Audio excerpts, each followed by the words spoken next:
什么是舞台？在演员眼中，舞台可以是游乐场；在导演手上，舞台可以是宇宙洪荒；在灯光设计师来讲呢，舞台可以是日月星辰。那么，对于舞台设计师来说，舞台是什么？什么是舞台？我是林奕华，我是一个戏剧导演，也是这个介绍什么是舞台美学系列的导游。什么是舞台系列？第三位我要向大家介绍的舞台美学家是来自德国的安娜·维布洛克 （Anna Vibrock）。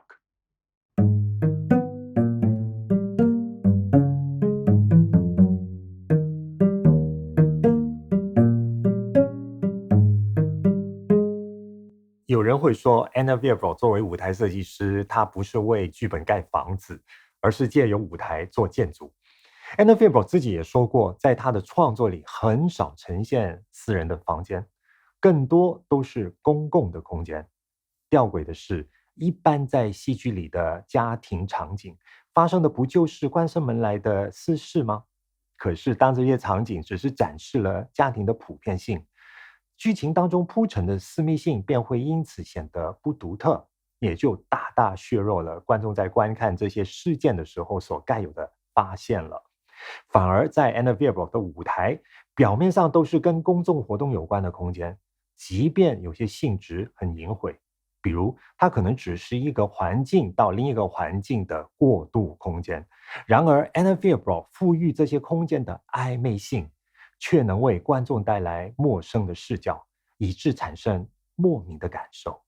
这也解释了建筑对于 Anna Vibrock 的意义，为什么不是以建筑师来实践，而是要当一位舞台设计师来实践。在现实中，盖房子的合法性就是它必须要有长时间使用的功能，这使建筑本身就受到现实的规限。现实在这里的意思是能为所有人提供客观的、普遍的用途，而这些对于不同的人，但是又有着一样意义的建筑，在人们使用的经验里，并不会构成空间上进一步的发现。举个例子说，你到车站、广场、大堂、商场，人们置身其中呢，感受到更多的都是惯性与已知。不要说没有真正在看周围的环境了，就连身边的人有很多都只是擦肩而过。这种在生活中的现实，恰恰就是 Anna Vibrock 要去抗衡的，也是为什么她选择当舞台设计师，而并不是建筑师。建筑师盖房子，舞台设计师创造空间。建筑师看重的是集体使用的功能，舞台设计师是要在公共的概念之下，重新发明那些被公众的关心所剥夺的个性。而这个个性是从个人的视角出发的。建筑师提供人们身体居住与活动的场域，舞台设计师呢，就是把这些场域以不同的视角呈现在舞台上，让人们得以思考，在现实环境里，除了居住与活动带来的惯性之外，还有什么可能性？我们走进剧场，都可以通过所看见的舞台去问自己问题，比如我们想住在怎么样的房子里呢？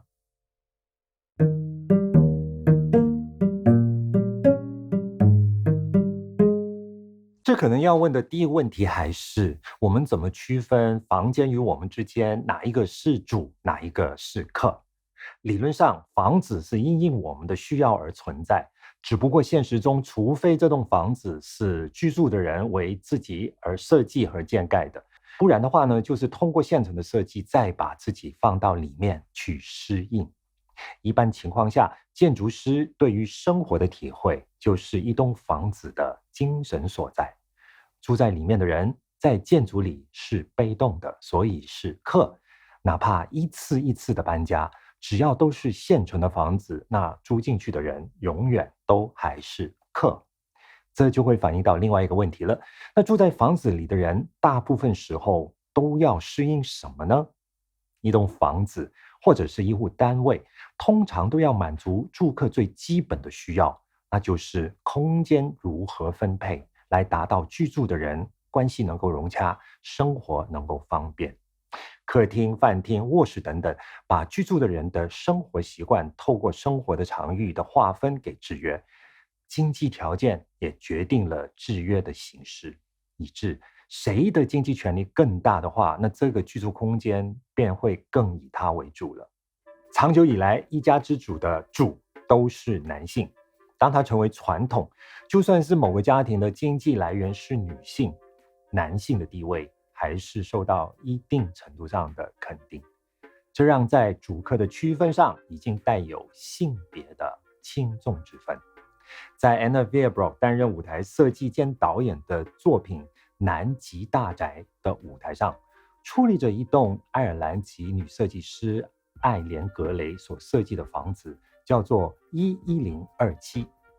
艾琳·格雷不是建筑师，她的专长是室内与家具设计。第一次当建筑师是她想给她的爱人简·巴多维奇盖一栋房子，来表达她对他们的爱情的纪念。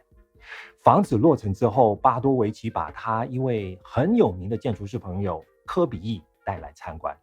这就开展了历史上一栋建筑如何从主客变化，辗转成为性别战场的传奇了。我们先来看看艾莲·格雷作为设计师会让人怎么形容他的设计的风格：弹性、流动性、舒适性。比如他设计的屏风呢，可以有多种的变化；他设计的桌子呢，都好像有自己的四肢，而那些四肢就好像在服务不同人的需要。当科比一走进11027，看见他的设计，他看见的是3件事情。第一，这些设计是艾莲·格雷为他自己而做的。第二，设计本身就像这位女设计师，具有个性，更有流动性。第三，让科比一有名的建筑设计都是从外而内的，以致这些艾莲·格雷所设计的家具啊，所创造的氛围啊，这些内在空间对他来说都像是一个人的灵魂。当他走进艾莲·格雷的房子里，他才猛然发现，好像自己只有躯壳。这种让他对自己陌生的感觉，下意识地让他产生了不安全感。不安全感越强烈，就要迫使被动的自己回到主动的位置。于是他从客人的身份换成闯入者的角色，因为他觉得身为建筑师的自己才应该是主宰这个空间的人呢。等到后来11027易手给别的住客，别的住客又将他闲置时，他便住进房子里，以他的方式不断宣示他的主权。方式包括在房子里原本白色的墙壁上画上8幅颜色夸张的图画，更奇异的是，在画这些图画时候的他是全身赤裸的，并且他还找人以拍照的方式记录了作画的过程。由此可见，他需要的不是物理性的空间，是他的存在感。那么需要存在感的科比意，虽然早在还没有得到这所房子之前，已经在附近盖了另外一栋小木屋，来方便11027一直都在他的视线之内。然而等到他成为11027的主人，也都不是这栋房子跟他的关系的结局哦。讽刺的是，当有一天在11027外面的海滩游泳时，不幸心脏病发，科比一的结局注定就跟11027无法分开了。艾莲·格雷原先的设计里有的是流动性、灵活性、包容性，可是当房子的主人换成是科比一，科比一将自己的欲望付诸行动时，空间里带有象征性的留白便被他的8幅画作完全占据或者注销。我们看见的是一种阳性的表现。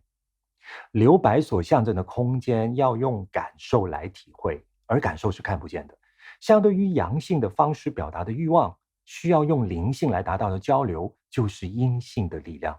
而欲望与灵性会有的冲突，就是阳性与阴性在碰撞的时候所产生的能量与负能量。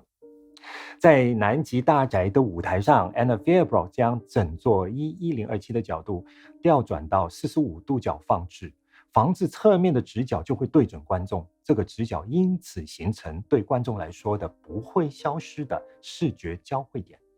可是由于历史里的科比意跟艾连格雷从来没有达成在空间上与自我价值上的交汇或者交流，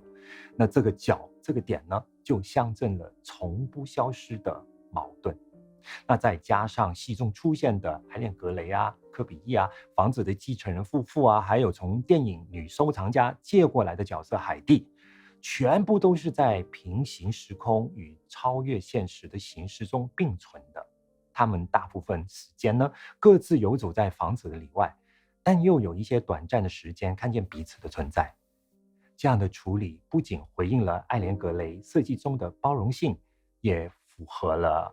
Anna Faber 设计里透过时空的重叠，去让时间变得更加的立体，让现实不会受限于惯性与主观。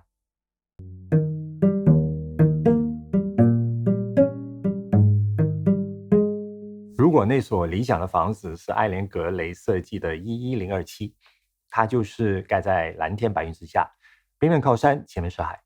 从景观的角度，房子的设计师一定是觉得把房子盖在这里，就能够让住在里面的人不用费劲，就可以吸收最好的空气，吸收最好的阳光，拥有最好的生活，感受最好的自己。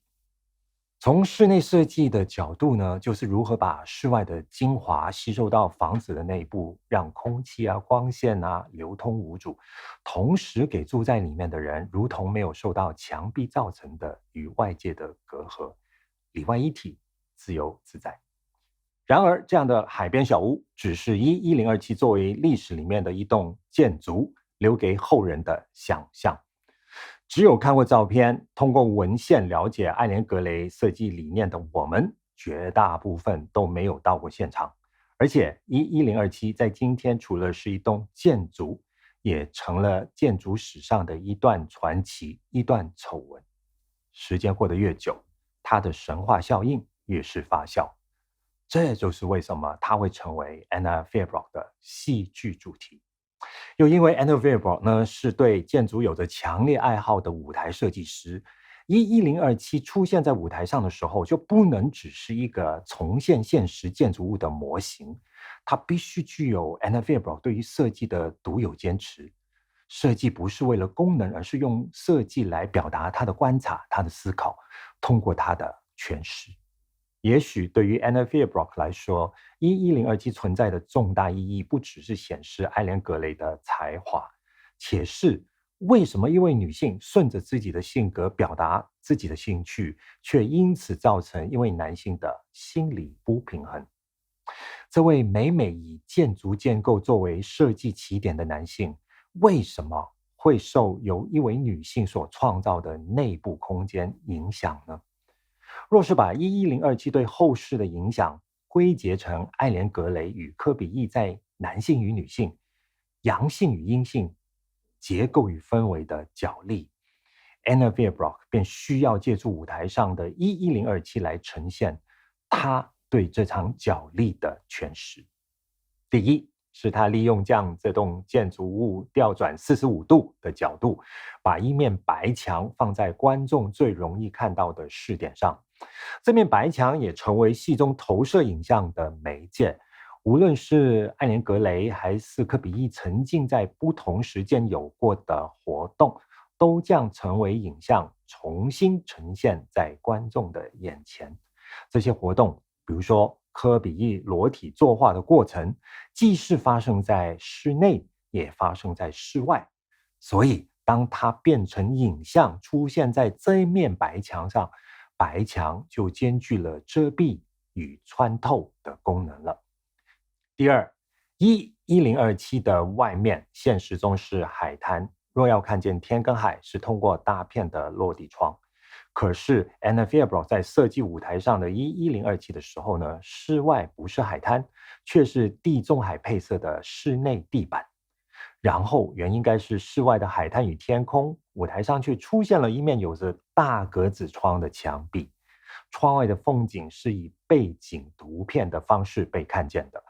Anna Faber 把房子的内部放了在房子的外部，观众通过房子外的地板、窗里跟窗外，还有曾经出现在11027里面的家具，现在又被放了在被设计成室内的室外中。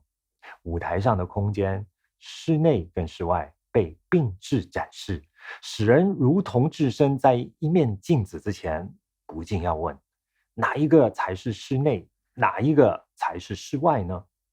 这种并置，或者就是 Anna Fierbrock 对于11027作为建筑史上的一宗悬案的诠释。建筑师的职责是创造空间，不过当建筑师的性别与文化背景定性了空间的可能，室内与室外一定就会壁垒分明。艾连格雷在设计11027的时候呢，使用很多的窗户，又以长长的走廊来延续房子与外界的关系。所以这栋建筑的本意就是尽量打开住在里面的人跟外界的联系，不管是身体的还是心理的。可是当科比一侵占了11027，让人最记得的就不再是房子与外界的关系，反而是拥有这个房子的人是谁。那些留存在历史里的科比一在房子里外画的画，使室内跟室外有了更为明确的分野。他画的画就是他想让人看见的外在，至于房子的里面，便在那个时候开始慢慢发霉。科比一没能感受到11027自在自由的氛围，反而用他的方式分散了大家的注意，因此他对于11027的嫉妒、羡慕、恐惧、敌视、想去破坏等等的心理，就都不会被发现了。而 Anna Fierbrock 透过里外并置的设计，却将科比一的欲盖弥彰展现了出来。Anna Fierbrock 曾经说，那个作品就是一个房子站到台上去谈论他自己，而又没有让你们看见他的内部。它就是一栋不能被拥有的房子。也许这个作品或多或少在主题上也是和我自己是有关的，因为我的设计已经越来越接近建筑了。但我又不是一个受过正规训练的建筑师，所以我是很同情艾连格雷的。当个性与创作结合，一个人的眼睛所及之处，就不是只有所谓的客观现实了。比如一个房子，室内就是室内，室外就是室外。现实被这双眼睛看到了，这个人就会将它转化成一面镜子，别人通过他的眼睛就能看到现实的另一面。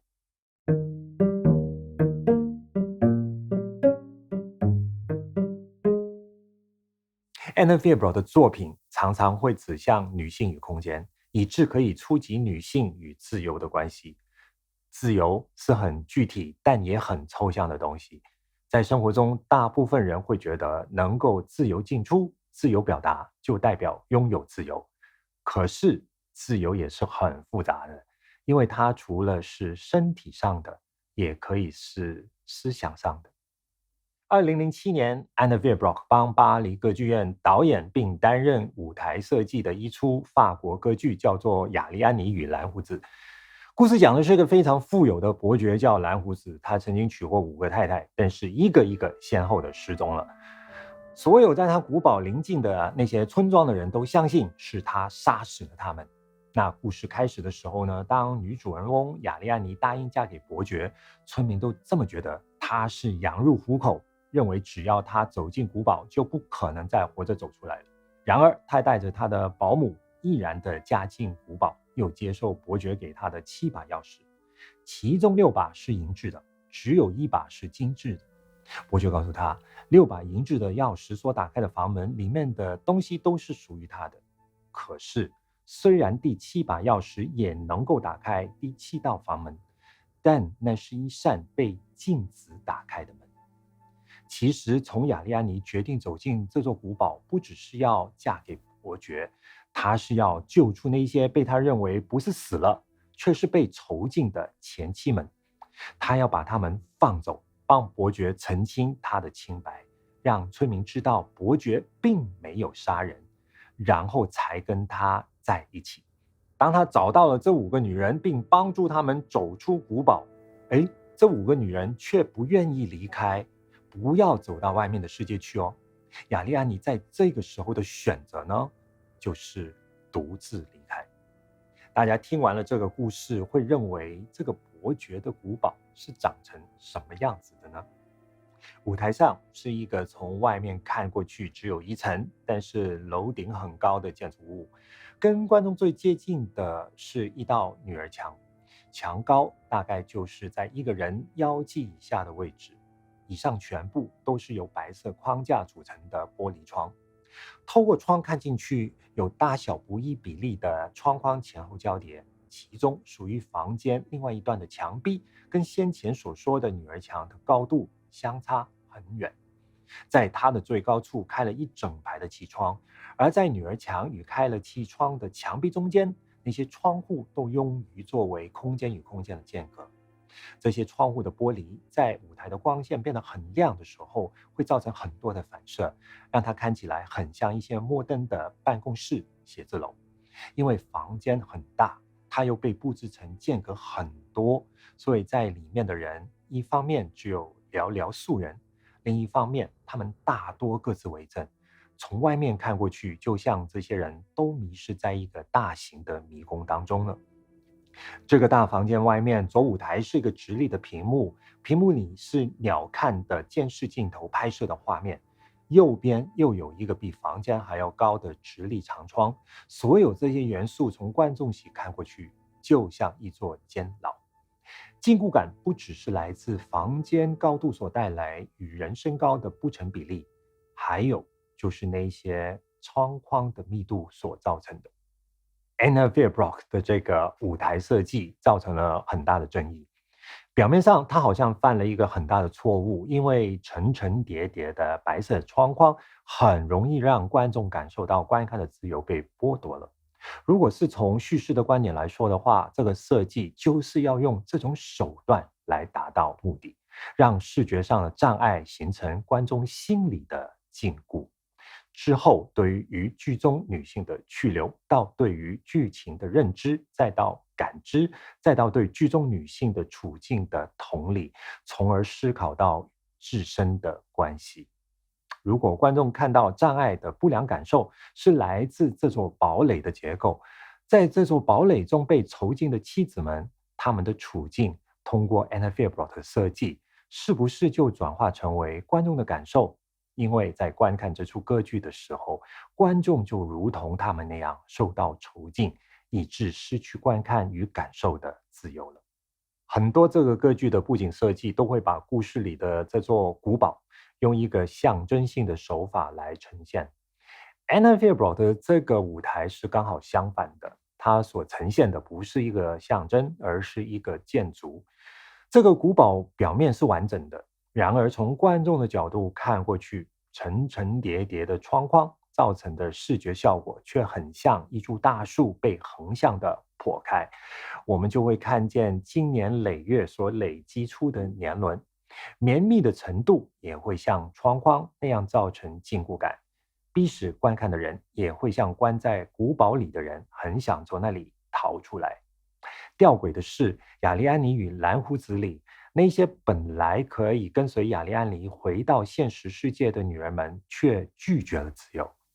Anna Verbrock 的舞台设计特别能够彰显这个决定的震撼力，因为观众是从看见舞台上的监牢多么的令人窒息，而惊讶于在里面的人居然不会想要离开。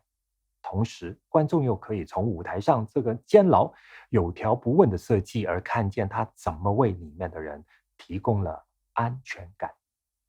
所以，一个是舞台上的人看自己以及安与身处的局部空间，另一个是舞台下的人对于整个舞台所营造出的禁锢感到不适，以致两个视角产生了大相径庭的看法。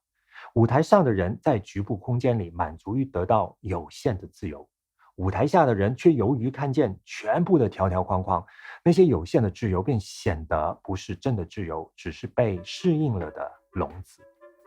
Anna Verbrock 的这座古堡既没有复制既定的定义，也不是要将故事现代化，却是在舞台上呈现一栋现代的建筑。这个舞台之所以是一栋建筑，首先是 Anna Verbrock 把第四面墙以女儿墙的方式重新建盖，继而又利用这看得见的第四面墙作为观众与舞台切割的看不见的下刀之处。